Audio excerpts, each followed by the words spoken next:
မြန်မာနိုင်ငံအတွင်းကို delivery ရောက်တဲ့မျိုးတွေကိုကားဆက်ရောက်တဲ့မျိုးတွေရောဘယ်ရက်ဒေတာကိုမဆိုအိမ်ရောက်ငွေချေစနစ်နဲ့ပို့ဆောင်ပေးရနော်ဆိုင်ပြင်မျိုးကိုပို့ပေးလားဆိုဆိုင်ပြင်မျိုးဆိုတာကဘယ်ရက်ပေါ့နော်ဘယ်တိုင်းဒေတာထဲမှာရှိတာလဲတကယ်လို့မှမမေ့တဲ့တို့ပို့လို့ရတယ်ပေါ့နော်Royal တို့ဒီ Royal Express တို့ B Express တို့နေကြမှာစားတယ်ပေါ့နော် delivery company တွေရောက်တဲ့မြို့နယ်တွေဆိုလို့ရှိရင်เนาะအိမ်ရောက်ငွေချေစနစ်နဲ့ပို့ဆောင်ပေးတယ်တကယ်လို့ကိုကတို့ပေါ့နော်ဆိုင်ပြင်ကဥပမာပေါ့နော်မြို့ပေါ်မှာမဟုတ်ဘဲနဲ့ရွာဘက်ကဆိုလို့ရှိရင်เนาะကိုချိတ်အနီးဆုံးပေါ့နော်ချိန်လို့ရတဲ့မြို့နယ်လေးကိုတစ်ချက်လောက်တော့ပြောပြီးเนาะ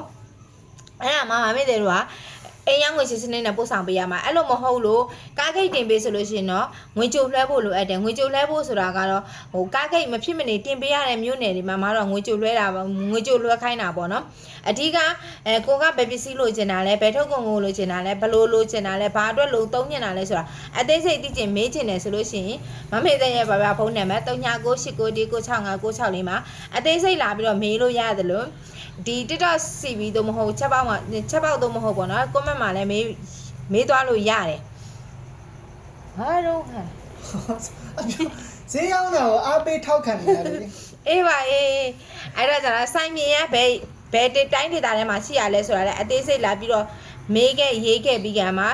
တေးသေးချာချာအသေးစိတ်လာပြီးတော့မေးလို့ရပါတယ်ဒါမှမဟုတ်ရင်899696လေး Viber တို့မဟုတ်ဖုန်းဆက်ပြီးတော့လည်းအသေးစိတ်မေးလို့ရပါတယ်เนาะကျေးဇူးများတင်ပါတယ်ရှင်